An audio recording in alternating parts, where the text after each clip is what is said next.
Tandem Nomads, episode 174. Art is a luxury item for the consumer, but it's actually an essential item for the artist to create it. So instantly there's a mismatch that you're trying to make a living out of something that's essential for you to exist, but not actually essential for the buyer. Hello, Nomad Nation. Welcome to Tandem Nomads, the podcast show and entrepreneurship platform where you can find great inspiration and tips to grow a successful portable business and thrive in your global nomadic life. This is your host, Emel Deregi. I'm a business and marketing coach and the founder of Tandem Nomads. I'm really excited to bring to you today's topic, which is all about how to market and promote your art when you're an artist. All in all, the art of promoting your art. And I know for working with a lot of artists that sometimes this can be really challenging to know how to promote yourself as an artist, especially if art is such a unique thing on its own. So in order to talk to you about this, I wanted to bring you one of my great friends and also an artist who has been really successful at sharing her art with the world, Cath Brew. Cath, are you ready for this ride? I think so. So Cath, as I said, is a great friend of mine that I met through an organization called FIGT, Feminism Global Transition. She's an illustrator and she brings to life what people feel but can't find the words to express. She's really good at doing that. So with a focus on identity, belonging, and expat life, her work also navigates around what she says the redressing the imbalance that otherness creates. And I love the sentence that Cath will explain us what she means by that. Cath also wrote a book called Living Elsewhere, where she illustrates in impactful images and short stories the highs and the lows of life abroad. So Cath, I tried to summarize in a few words who you are. Is there anything else you would like us to know? Oh, now there's a question. No, not really. I mean, I guess the main thing is that you say the word artist and it sounds quite grand and it instantly conjures up an image for people. But I think the reality is very different with being an artist and how you kind of have to get over yourself first before you can put yourself out there. That's a huge one. Oh, yeah. And that's the whole episode that what we're going to talk about. So Cath has this power of saying in few sentences impactful things, as you can see. So, but Cath, I want to know, if you don't feel comfortable or not, or now you do, but didn't before, how would you call yourself if it's not an artist? Oh, well, I never actually said that I'm 43 and it took me to 42 to say I'm an artist. Before then, I used to say that I drew, that I did some illustrations, I liked to cartoon, but actually naming myself as an artist was really scary because it implied something that I didn't think I was. To me, an artist was someone who'd gone off to university or to college and studied and therefore had the right, with a bit of paper, to actually say that they were an artist. So for me, it was always just I'm creative or I like to draw. Wow. But naming it was impossible, and it's taken me 42 years to get to that point. Yeah. I want to ask you a question about that, but just 1 second, Nomad Nation, because I forgot to say something in the beginning. I want all of us to learn from Cath's experience and the journey of an artist in general, because I think that there's a lot of similarities, even if in terms of marketing, it can be a little bit different. In terms of mindset and getting out of our comfort zone, I think we can learn a lot from what artists go through and realize that that journey of self-discovery is also something we can learn from, even if we don't have an artistic business somehow.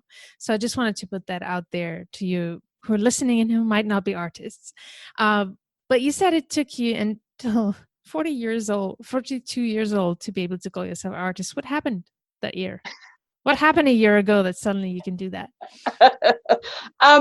I got desperate enough to actually make a change with my life. There's nothing like kind of, not so much rock bottom, but there's nothing like getting to a point in your life where actually you're so desperate for a change and to do something positive and feel like you're living what you think you should be living to make that change happen. And I, at that point, I'd lived out of Australia for about 12 and a half, 13 years, and was not in a good space, and knew that I needed to do something about that. I had been diagnosed with depression and was generally not coping. And I started to draw more than I ever had before. I've always drawn as a child, as a teenager, but I'd never actually drawn for me. I'd always just drawn creatively, but not for for, like, when I say for me, there was no purpose behind it. It was just drawing because I like to draw. And I started to realize that when I drew, I started to feel better, that the feelings of depression disappeared. And I then realized that if I did that more, then maybe I could start to get rid of the depression, because it was a completely transcendent experience. And it meant that I felt like I was absolutely in the moment doing what I needed to do. And I know myself well enough to know that I needed a goal to work towards. So it was just on a year until the FIGT conference. And I decided, so that I couldn't get out of it, that I would do a book of drawings that I would launch at that conference, which would force me to do it. So I had a year to do these drawings. And in doing that, it allowed me to actually voice the things that I was struggling to voice about where I was living and what I was coping with. And I thought, if this is what I'm dealing with, there must be other people. And so I started to do these drawings and started to get amazing feedback from people, which then helped boost confidence and start to think, actually, maybe I could do something with this properly. I like Yeah. what you're saying here. This journey of first of all, using art as a way for you to get better, but Mm, also sharing an important message and mm, seeing how people resonate with it. And I think that's the power of being an artist. And I think each artist is unique, and we cannot, as artists, you don't see other artists as competition, because everyone is unique and mm, has its own message that resonates or not with other people. Um, but what you've done here is something similar that I do with my clients, usually who are not necessarily artists, but when we want to get unstuck, is to actually define a deadline to mm, get a goal done, no matter what, mm, and just commit to it publicly. You had, I think, submitted to the FIGT. You could not mm. get back, and then you just had to work towards it and push through it. Yes, yeah, absolutely. I'm the kind of person that I don't like to let people down, and I knew that if I'd set a date, it would just have to happen. And what I hadn't expected was actually how successful it would be. In my head, there was kind of all the problems that might happen, um, and why it wouldn't work, and all this kind of stuff. And I just decided to switch that head off and thought, give myself a year and see what happens. And Naomi Hathaway from the I'm a Triangle organization had been incredibly supportive and said, yeah, just go for it. And I thought, oh no, now I've actually got to do it. But I did it. And when I had moments when I couldn't really think about what to draw, my wife would suggest things, and I'd get all excited again. And I think, right, now I can do another drawing. And it was essentially drawing 100 different cartoons about what it was like to live outside of your home country. So a lot of it was my experience, but it also was things I was hearing from talking to friends, things that my parents, they had been expats themselves. And it became, it kind of grew. It had a power to it that grew, that made me realize that the power of these drawings was not that they were just a pretty scene, but there was deep and meaningful messages in them that were expressing how I felt. And actually, the comments that I started to get when the book came out was, actually, this could really help people, because this is expressing something that people can't Yeah. express. And I think that's the key to success in a way, when we start just putting our messages out there and then see who resonates with it, right? Yeah, yeah, Um, absolutely. And that was part of my problem, that I didn't think I had anything to say, and who would listen to me, and all that kind of stuff. So it was a part of my own therapy, but it also then actually realized how it could help other people. And also, it was like, this is a kind of God-given skill, supposedly, rather than me having trained in it. So it's like, how do I sell something to someone that I haven't trained in? I had this ethics in my head that told me I could only charge for something if I had a bit of paper that said I could do it. yeah. So what helped you get out of that mindset that you couldn't sell it because you were not certified for this, or you didn't have enough credibility for it? Partly it was the hunger of wanting to be successful. And I would have moments where I would think, this is like, what on earth am I doing? And I'd lose heart. But then I'd also just think, yes, but just what if this actually worked? How amazing would that be? And that kept me going. And it's like, it's like I'm always trying to lose weight, and I go to a slimming club, and if I'm in the week where I'm wanting to eat something bad, I imagine myself stepping on those scales and wanting the loss. So similarly, it's like I want to imagine myself that with money coming in, speaking at events, doing the things that I know make me thrive. And the other thing, which I don't want to downplay at all, is that I hired a coach, and they helped me believe in me hugely, to actually move forward and to start to realize the value in what I was doing. Yeah. That's an important point that I want to cover here, because I know a lot of artists who don't necessarily, first of all, think of getting help, um, Mm, and then in different ways. You mentioned Naomi Hathaway. Big shout out to her. mm, She's also been a great guest in the show, and she will probably come back on the show. I will put the links of her episode in this show notes. But what I want to say is that you had some people along the way, and you've built some relationships that allowed people like Naomi Hathaway to give you some feedback and support you and give you that push through the community of FIGT. mm, But then at some point you needed to invest in your growth. yeah. But you were not making enough money probably at that time, were you? No, and no, definitely not. And the only way that I was able to actually uh, get a coach was I spoke to my wife and said, "This is really important to me. I really need to be able to take this forward, and this is my best chance of actually making this really work." And I said, "Would you consider loaning me the money that I needed?" And fortunately for me, she said yes. Um, and because I'd been to FIGT and knew how all these people who were out there and how good some people were, and that this was my community and who I needed to kind of talk to, I realised the need for the coach was so great because I could see what they could offer me. Yeah, and so I went and made contact with Sunday Schneider Bean. So Yes, the fabulous yes. Sunday, another amazing part of our community, and a great. I love her. So Yeah. she does amazing work. So you had this transformation, and you invested in yourself, and I think that's really important that you Mm. did that. Um, but I'm trying to. Could you tell me if you managed, if you were living out of already trying to sell your art before that, or not at all? Um, Partially. I not hugely. I was doing more design work than actual graphics rather than actual illustrations. I remember prior to that point, I'd only actually sold one drawing, and that was when I was working in a job, and I drew a marsupial little animal, that was an Australian animal, and someone who was in another department happened to see it and said, "Oh, I'd like to buy that," and they bought it, and that was that. But I'd never been brave enough to actually promote my art. It goes back to the idea of art being an essential part for the artist, and so that the reason I hadn't actually gone out there and promoted myself was that I was too scared of, well, two things: scared of failure because it actually really meant something to me because I was creating something from within, and the second thing, which is still there to some degree, was actually scared of success. So if I actually did this, then what does that really mean? I've really actually got to do this, and it was easier to hide and just draw myself and not really have to put myself out there. Wow. Um, yeah, so it's So been a massive journey. the fear of success sometimes is greater than the fear of failure, Yeah. because it basically says you're going to be responsible to deliver. And I Mm, think if we can't believe we can deliver if we don't trust our work and have mm, confidence in ourselves. mm, And yeah.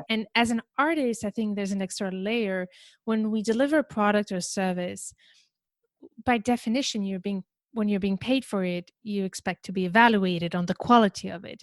Mm, As an artist, you can't really do that because art is art. You don't mm, measure the quality of it, or people mm, judge you at the end for who you are when they pay for your mm. art. Yeah, that's much simpler if I create art and then it exists and people buy it. But there's also a complication in that if you're being asked to do a commission, then often people have in their heads already what they think it might look like. So there's also a fear around trying to deliver something that someone's actually satisfied with. And I can do something that someone might come up and say that's absolutely exquisite, but until that person tells me that they're happy with it, I don't rest. I don't relax to know that it's hit the spot for them. And that gap between the hoping and the finding out is huge, because I can't do anything like 50%. Drawing is like I'm absolutely present in there, giving everything that I can to draw this piece, whatever it is. So if someone doesn't like it, it's very hard to not take that as a personal affront, basically. Unlike other work where that's fine if someone says something, but So how do but you deal with creation. that? I tell myself that it's like any financial exchange, that it's a job, that although you put everything into it, I have to take the emotion out of it in some ways. It's like I guess I put steps in place to remove that as much as possible. So when someone buys something, they'll get a draft drawing first, and only then, when they've approved that, do I then go on to the next phase. So there's steps to try and protect me and also protect the person that I'm creating for. That's And smart. also it makes my work efficient too then, because I'm not doing 3 different drawings trying to get them to like something.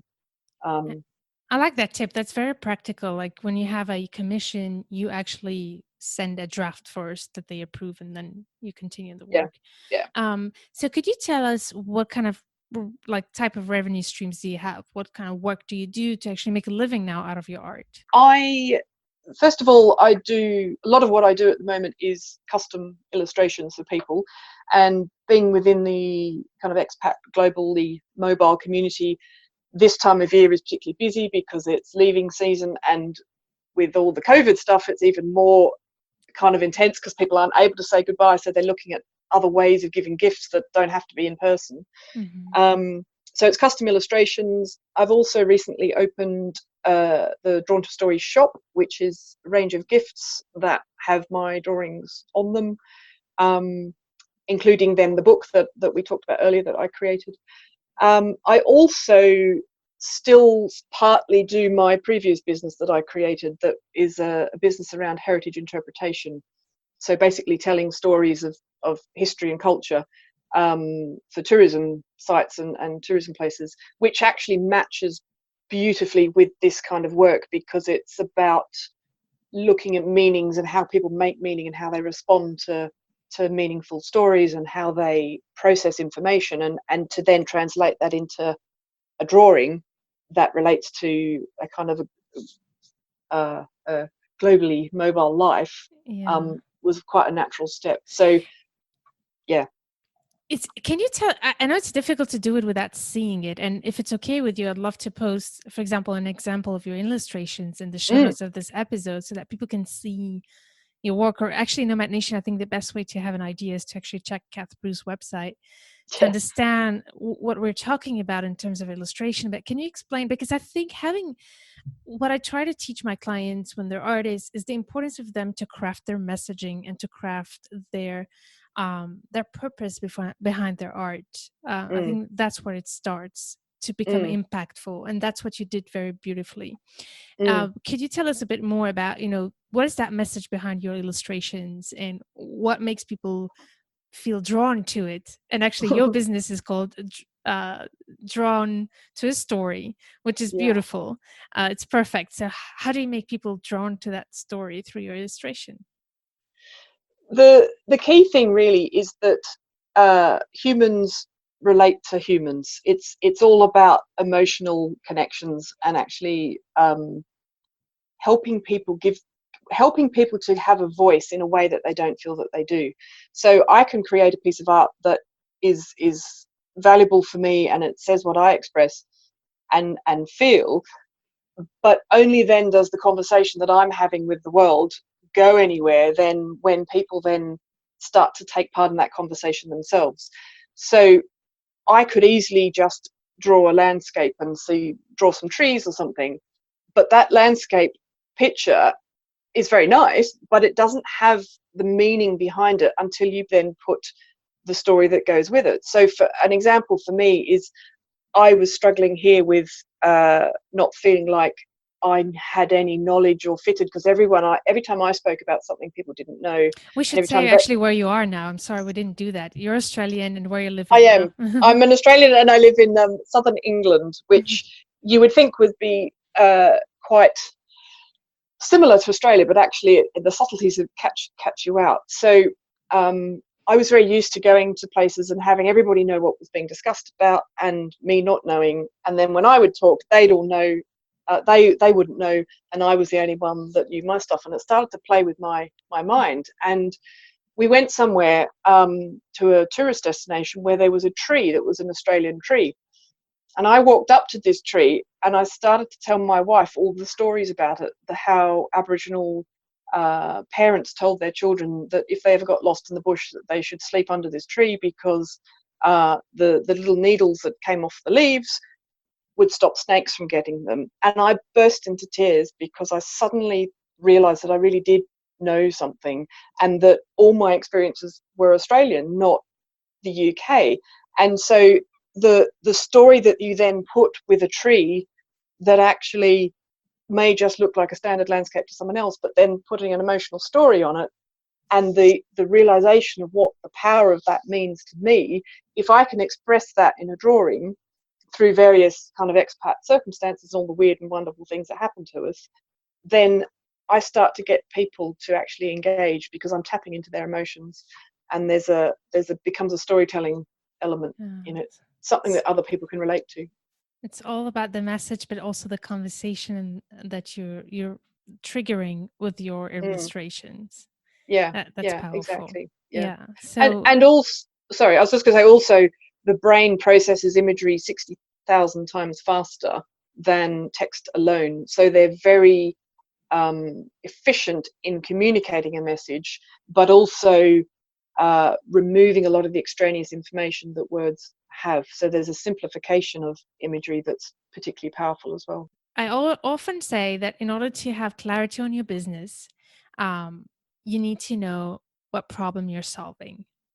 And usually it has to start from, no, not usually, always, it has to start from the perspective of the client. Like, what's the Mm. problem that the client has? But here is different. You need to start with yourself, with Mm. what you want. And only Mm. then you look at what problem you can solve with that. Yeah. And the problem you're solving here is helping expats communicate, understand how they feel, but also communicate it to their surroundings by Mm. offering those illustrations, for example, or having it Mm. at home to trigger a conversation with the guests, for Mm. example. Mm. Yeah. So, but before you can solve that problem for the clients, you needed to first figure out what you wanted. What problem do you Mm. want to solve for yourself through your art? Mm. Yeah. And also by doing it that way, you then know that it's a particularly powerful message. Anybody could start a business and say, right, I want to go and sell plastic koalas to whoever. Like it's not going to last. It's got to have that longevity. And by having been in that position, you then know how that's going to impact people, and you need to know yourself before, who you are, before you can then start to get people to look at themselves. Amazing. Yeah, it's and also I think the thing is that emotions are complex things, and difficult emotions are often what people want to stay away from. So when something gets tough, it's like, oh no, we won't go there, we'll forget that, or bury that. And actually what I've discovered is that you end up with a whole lot of people who are kind of coping on one level, but on another level they're not coping. And it's like I give people permission to actually feel what they do, to not cope, to cry, to laugh, to grieve. And it's almost like I'm giving them permission, and therefore it's a safer space. So if it's in a book, they can look at it and have a chuckle, or a knowing kind of tear, Wow. or whatever. But it allows people to articulate their own emotions in ways that they might not be able to express. This is so powerful, Kath. Oh, this is so beautiful. You know, that was a perfect segue because I also wanted to talk real quickly about the sense of impact as an artist. And I want to give the example. We're still not yet completely out of COVID at the time we're recording this episode. countries are starting to release lockdown, but we're still in it. We're not completely out. And during COVID, you had done something amazing. You had used your art in a very original way. Could you let us know about what you did? Yes. My wife owns a very large white van for her work. And she said to me one day, you should do something with the van and in terms of painting it. And I dismissed it, really. I didn't think much of it. And then I started to think about it and realized how powerful this could be. And this great big van sits outside our house. And I decided to paint on it a thank you to all the key workers that are in the UK. And in a lot of people's windows are rainbows and thank you signs to the National Health Service workers. But it became apparent in lockdown how many other key workers there were, and being police, fire brigade, vets, doctors, nurses, refuse collectors, postal workers, like everybody that was keeping the country going. So I would stand out in the road, watching the buses as they came past closely, and drew a scene of all these workers with a big thank you. And it became a talking piece within the community. And loads of people would come past and they'd want to have a chat and see how far it had gone. I had some absolutely incredible conversations with people who then revealed that they were key workers. One woman walked past and I discovered that she was a nurse on a COVID ward. And she said to me, thank you. And she said, it really makes a difference. She said, we've received so much abuse and we've been told not to wear our uniforms outside. But seeing this, it just reminds me that people actually do care. I had a local funeral director cried when he saw it. I had a prison officer tell me how grateful she was for it.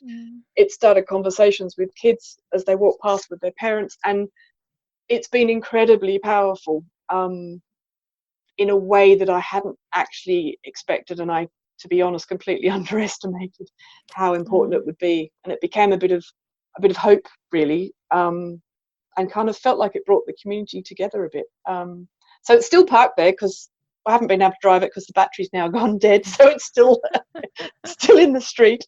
But it also gave people a focus and permission, like I said, permission to actually grieve and not cope with the situation and feel like something. I mean, one man said to me, he said, I'm saying congratulations. He said, this is great. He said, this really makes me feel good. I think it's amazing. And he said, you should be up for heroes of the UK. And I'm like, oh, no, like, just, no, it's all right, thanks. But yeah, a lot of enthusiasm, a lot of support. And really you good. did get actually media coverage for that. I did. I managed to get on the BBC, which was very exciting. This is huge. Yeah, it was. It was really good, and that was for me. Just, I think that's a really valuable lesson that I've learned from being an artist. Really, is when I do what I want to do for me that feels right, it then speaks volumes to other people. If something's forced, it doesn't kind of work. If you're doing it for the right reasons and you're doing it to feed your own soul, it then usually has an impact on other people and can grow. Amazing. Yeah. So Amazing. yeah. This is so beautiful. Very inspiring.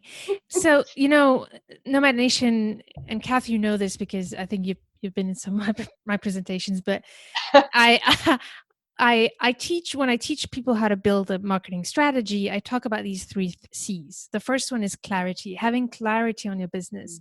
The second one is building consistency. And the third one is conversion. So Nomad Nation, if you want to learn about this, I invite you to check in the show notes of this episode, the workbook that I have with exercises to help you through this.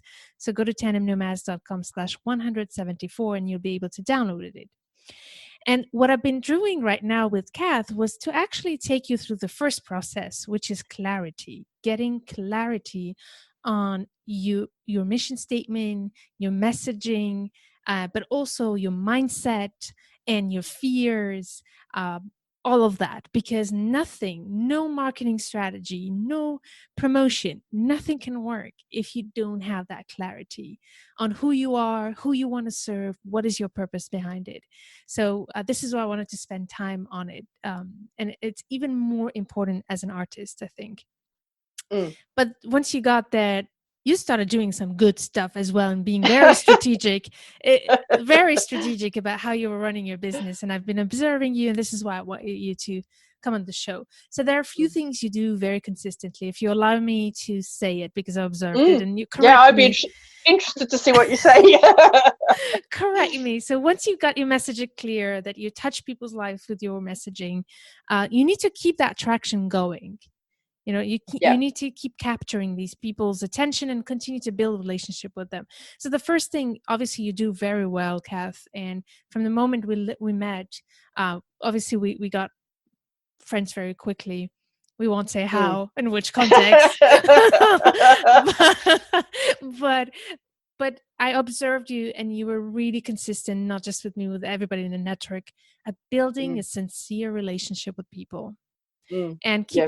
keeping consistently in touch with people. And I think Mm, that's very important. mm. What tips would you have for people to actually do what you did about being consistent with building those relationships? Well, for me, I realized a long time ago that people actually buy from people. Um, there's like a million and one companies out there, but when it comes down to it, if you think about your own behavior, you go to the person that actually provides what you can provide, but a huge number of people can provide what you actually want to buy from somebody. Um, but actually, you then go to the person that you like. You don't want to give money to someone that you don't like, Hmm. generally. So for me, not that I'm saying that I'm particularly likable, but it was important for me. Depends. Honestly, depends. I just didn't pay you enough, Mel. Depends on your days. Oh, I'm going to be speechless now. I think I'm blushing. Um, I'm kidding. no, I know. Um, but for me, it was really important to be authentic because I have to live with myself, and I can't. It's just not me. I have to be who I am, and I often joke with a friend that I'm a bit of a connection whore. That I just crave connection. I crave talking to people, and I know that that feeds me hugely. Okay. And so if I go out and talk to people, I'm not quite the shy artist like a lot of others are. Hmm. I crave the conversations. I crave the connection, and that then inspires me. I'm the kind of person that actually, I mean, I work on my own in my office, but actually I thrive in a group of people. I mean, you know me, you know how I spar off people and No joke and kidding. whatever. um, so I need that, and uh, but the other thing is that I get equally as I'm out there, I also get wounded quite easily, and I was Hmm. always frightened of putting myself out there, thinking about trolls and all the kind of stuff that was out there, and that kept stopping me. And then I kept thinking, why am I letting the potential of these people stop me, Hmm.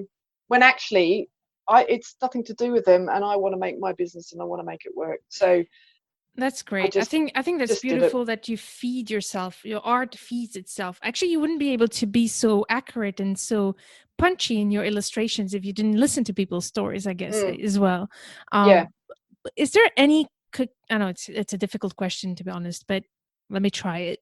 Is there any tips you or help or guidance advice you could offer to anybody who's not like you, who's not open, like who's a bit shy and does not feel comfortable being upfront with people and going Mm. to people? I guess it depends on what you're trying to actually communicate. Um, I heard a while ago about someone who was doing a travel blog about how you travel as an introvert, what that actually means. So if your message is actually what it's like to be an introvert, or it's about, it doesn't have to be a message that forces you to be in front of people. Like, it's the kind of, there's so much out there now that you could actually watch things on YouTube or the internet or whatever, and do research in that way. For me, it's just about engaging with people and hearing the stories firsthand because I get a buzz from it. But Hmm. actually, you could read people's blogs. You could, I mean, there's so much, there's so much stuff out there, Yeah, and I think it's about finding what you're comfortable with for yourself and how you need to communicate. But at the same time, be very honest with yourself about when you're when something's uncomfortable because it's about who you are, and when you're actually hiding. There's two very Mm-hmm. different things, and pushing yourself out is really scary. But I knew the buzz that I would get off at the end of it, and that pushed me through that. And I just kept thinking, what have I got to lose? What have I got to lose? Because I was hungry enough for it. That's Um, amazing. but I also know that I am an extrovert, and therefore I find that Yeah. easier. But at the same time, if you aren't, then maybe your thing is doing something that's more of a singular person kind of thing, where you're not having to go out and meet people, or you employ other people to do it for you, so you do what you need to do. That's when artists need their agents to do it, but I guess when we're starting it's hard to have one Well, agent. So exactly. so what I would like to share about that, because I've been working with a couple artists, the tip that I have, I think the key that makes the shift is when we start stopping thinking that networking and connecting with people is about talking about you. If Mm, from the moment you're truly curious about other people and focus the whole attention on the people in front of you instead of focusing the whole attention on you, suddenly the shift is much easier and the connection is more mm. powerful Yeah, as that's well. very true. Yeah, that's true. And I think what people are afraid of is talking about themselves, but you actually don't have to talk about yourself. The Mm, whole mm, exercise is the opposite, about mm, listening and being mm. curious and asking people to tell you their story.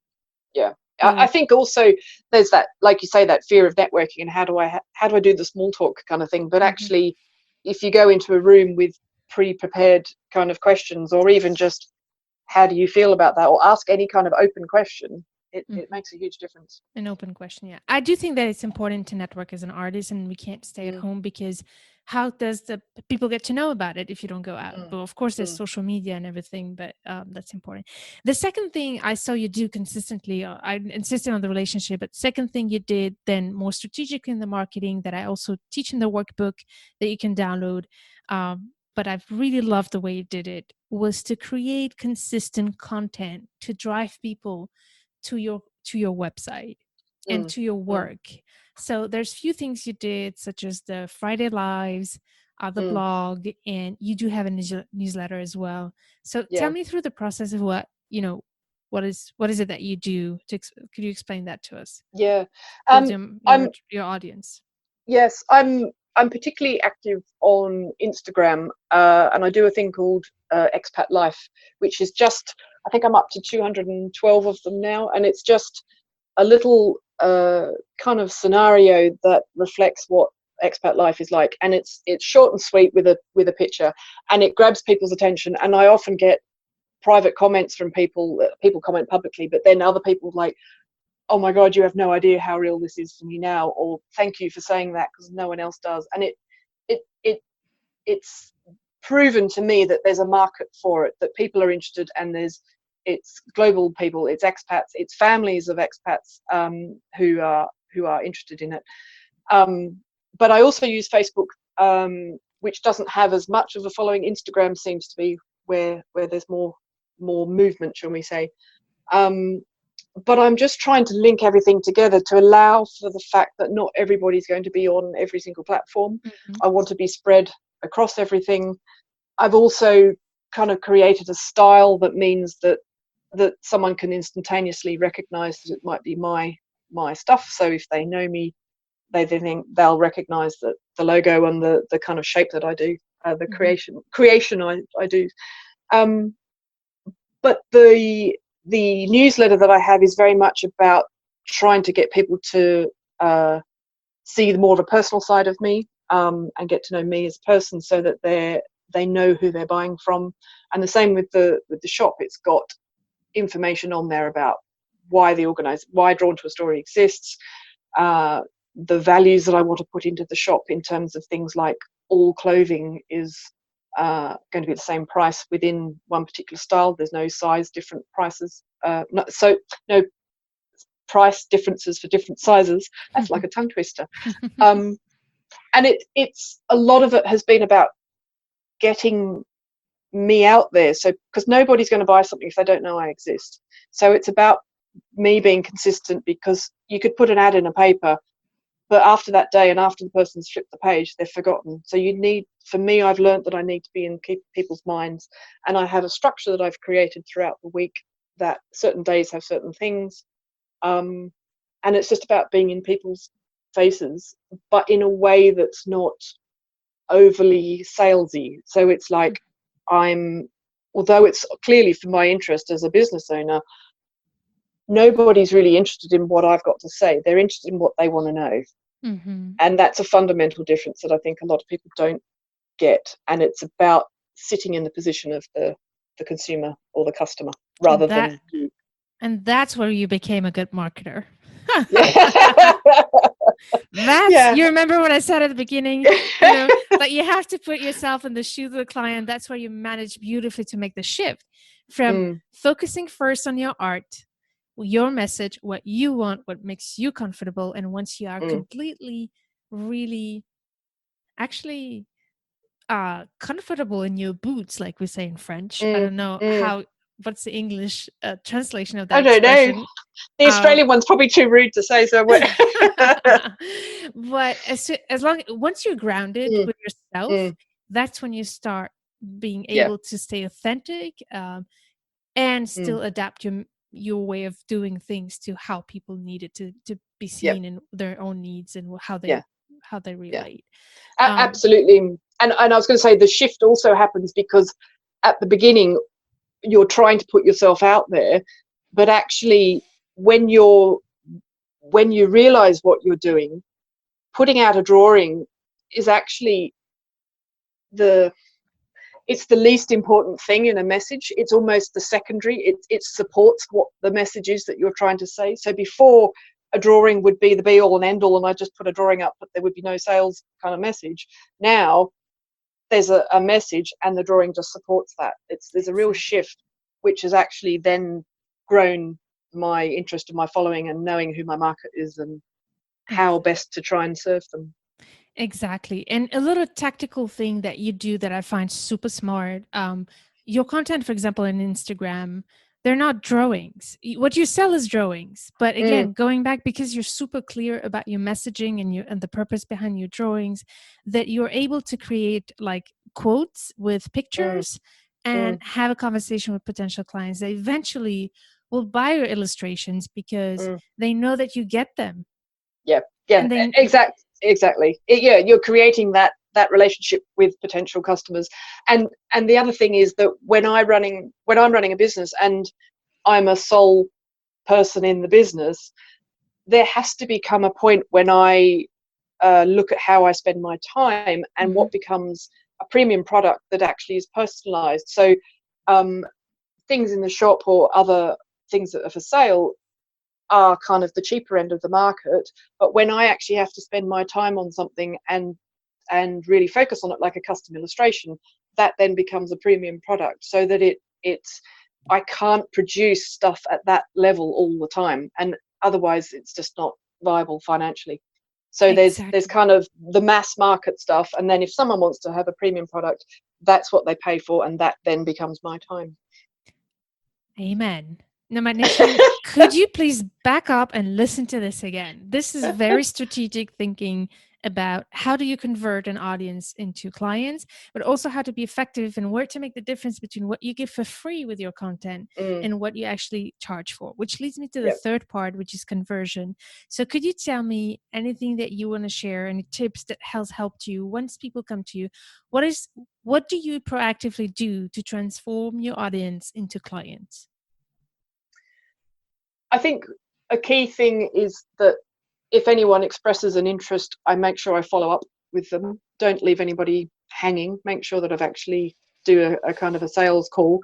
I guess for the first probably year of the business was actually testing the market and to see whether there was a market and whether people actually were interested in what I had to say or what I wanted to say. And that was very evident there was. And then it's like, right, now we'll test the market and whether people will actually part with their money. Are they invested that enough? Are they properly invested to want to then actually spend money? And so that's when I launched the shop and made more specific items for sale. And it has proven that people are. which is good. And like any business, it grows. It takes a while to grow, but it was about just getting it out there and not waiting for it to be perfect, getting it out there, fast kind of imperfect action, and then I can grow it from there, which also allows me to create something that is exactly what people want. So if it's perfect and when it goes out, I'm doing what I want, not what my customers potentially want. So if it's not that perfect, and if I'm a bit removed from it in the sense that I'm not kind of cradling it like this kind of beautiful new baby, I'm much happier to make changes. People say to me, actually, after doing my painting up the van, someone said to me, I'm one of those key workers. Can you put one of those pictures on a shirt for me? It's like, yeah, absolutely, I can. Nice. So I'll do that. And then they pay a premium for that service for me to actually do something that's personalized. So it's about working out how to make money, but not pricing yourself out of the market of the average person, but also providing a space for people that can afford something more. And it's not for me to decide that. I just put everything out. If they choose or they are able to spend more money, then that's a choice that they can make. That how did you decide on your pricings? That's still a one that I still struggle with. It's kind of, I listen to my gut. I look at something and think, okay, what would I pay for that? But then that's all very relative to how much I earn and what I think is a lot of money or not. Sometimes people might come to me and say they want something, and I'll say this is the price, and they're like, oh, that's out of budget. And I'll say, well, actually, I could do something smaller. It's just trial and error. It has been. But it also comes down physically to the time I take to do something. So I have an hourly rate, which is quite the kind of traditional way of operating. And there does come a point when that starts to not be so relevant. It becomes more about value rather than an hourly rate. Yeah. But I also very much like to charge professionally for where people can afford to pay, and then when there's other people that can't, or there's like every year I have one project where I help someone kind of get ahead, and I've got one of those at the moment, someone who can't really afford to pay for my services, but I really value what they're trying to do in their project, and so it's like, right, let's share the risk, let's try and work on this together, and then we can both benefit at the end. So I will kind of mentor one or two people a year to try and make that's good. Instead of selling yourself cheap, you actually find that way to like juggle, like you said, it's trial and error to find the right value that people are willing to pay. And then if you really want to help, you just pick one or two people that you do it pro bono to support. And I think that's a smart way to do. Yeah. I also like the fact that you have a shop that allows you to as well scale, because the biggest problem of art is it's hard to scale when you are the product at the end of the day, and there's so many of you, there's just one of you. So having a store with some standard products that are more affordable is also very smart, and then you can spend your time on personalized work outside of that. So this is fantastic. What an inspiring journey. We took a long time chatting about this and talking about this. I just love watching you grow, Cath. I've been seeing an amazing transformation, and I just want to tell you that you're just such an inspiration. Oh, thank you. That's So really, this is really amazing. sweet of you. Nomad Nation, I highly recommend you to check Cath's website and her store, as well as her book. That's amazing. Every single image that I saw, I was like, how did you know that? Were you sitting with me when that happened? But could you tell us where we can find you? Yes, I'm easily available on drawntoastory.com. I'm also available on Facebook at facebook.com/drawntoastory. Same on Instagram. All my handles are just Drawn to a Story, easy to find. And there's email addresses on there as well that you can find me at, which is admin@drawntoastory.com. And the benefit of coming to someone like me is that I'm a small business that's flexible, and you get the personal contact, and if you want something, we can make it work. So. Yeah, and it's amazing. I love what you've been doing during this COVID by helping families say goodbye to their friends and things, and it's just been powerful as well how you've been how your illustration have been helpful to say goodbyes, to say hellos, to say Mm. welcomes. There's so many ways we can communicate through your illustrations, which I think is really great. Is there any message before we say goodbye you want to share? I would say to somebody to listen to your heart and your gut Mm. and use those as your greatest teachers and confidants. There's no better way to end for sure. So Nomad Nation, make sure to check all Cath Brew's information in the show notes of this episode, tandemnomads.com/174. And there you will also find the workbook that will help you implement these 3 C's with the guidance and inspiration of Cath that brought so many great insights on how to do it, especially when you're an artist. So thanks so much again, Cath. My pleasure. Thanks for having me. You're so welcome. Nomad Nation, stay tuned to turn your challenges into great opportunities.